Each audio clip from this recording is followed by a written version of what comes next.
Ça dépend de quel pied gauche. Texte de Bruno Béraud, Bertrand d'Ambricourt, Sonia Dupienne, Stevie Herbomez, Sophie Pinto, Martial Troadec, Lydia Verglas, écrit avec Cédric Bonfils. Longueuil-Sainte-Marie, le 15 octobre 2020.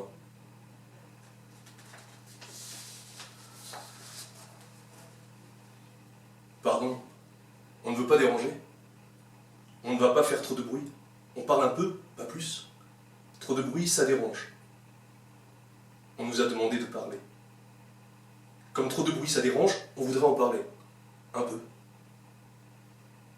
On dit non au bruit fort, au bruit qui empêche la concentration, au bruit qui grince, c'est énervant les grincements. On dit non à la musique trop forte, à la musique qui cogne, qui tape dans le plancher, qui résonne dans le matelas. On dit non aux bruits polluants qui font des saletés dans les pensées. Au bruit si fort qu'on se met à vouloir crier. Un matin, on nous a demandé de parler. C'était en novembre, un jeudi. Dans une pièce de réunion bien chauffée, bien éclairée, on n'a pas pu se dépiner. La parole circulait, si on essayait de l'éviter, pas moyen. Elle revenait comme une balle qui rebondit. À un moment, quelqu'un a dit non. Quelqu'un a dit non et ça a servi à tout le monde. Quelqu'un a dit non et on s'est mis à écouter encore plus. C'est pas vrai que dire non, ça fâche forcément. On disait non, on n'était pas fâchés. Et puis quelqu'un a dit une phrase, ça a fait comme un embrayage. Cette phrase c'était « Je dis non à ce qui empêche de se concentrer ». On a tous dit non à plein de bruits et pas seulement. Non au bruit de moteur, au bruit de pots d'échappement, aux pots qui font du boucan, non au bruit de plastique et non au bruit de panique.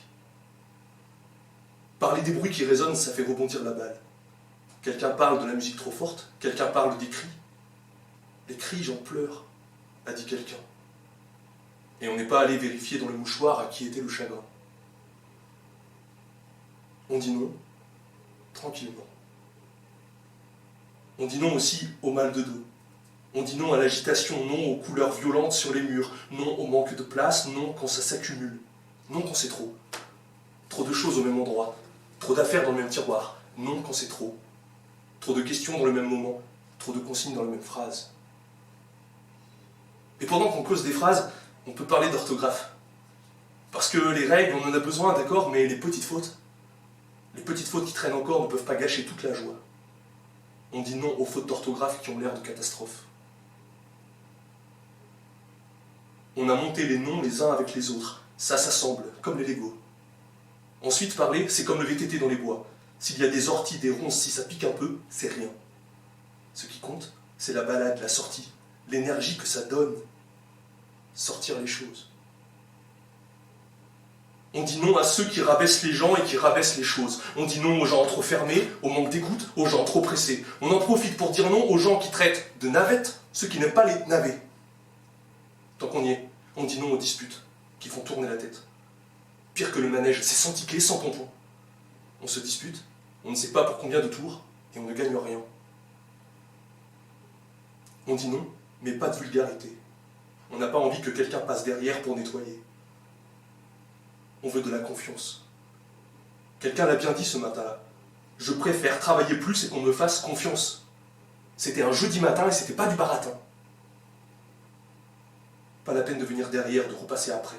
Si quelqu'un repasse après moi, forcément, ça te fait te sentir à l'écart. Ça fait que tu te sens humilié. Si quelqu'un nous dit « Oublie, c'est pas comme ça », on dit qu'il vaut mieux montrer l'exemple. Regarder, rester attentif, être là, et me dire si c'était bien. Quand même, c'est pas trop compliqué. Ça peut se comprendre, non? Si quelqu'un t'explique, et te réexplique, tu sens qu'on te fait confiance. Sourire aussi, ça t'aide à avoir confiance. La façon de parler aussi, ça t'aide à avoir confiance, et à savoir si tu peux faire confiance. On peut s'y mettre quand on veut, il est toujours temps. Mais ça commence de bonne heure, à la première heure, quand on arrive. Dire bonjour. Dire bonjour vraiment et vraiment à chacun, à chacune, prendre ce moment. On dit non au bonjour en serrant les dents. On dit non aux bonjours qui ne viennent que de temps en temps selon la météo et l'humeur, parce que ça dépend de quel pied gauche tu t'es réveillé. on est pour le travail bien fait. Et le travail doit être fait dans les temps. Sinon, c'est pas du boulot. Cela dit, comme on n'a pas du beau temps tous les jours, on préfère prévenir. On dit non au découragement sous les averses.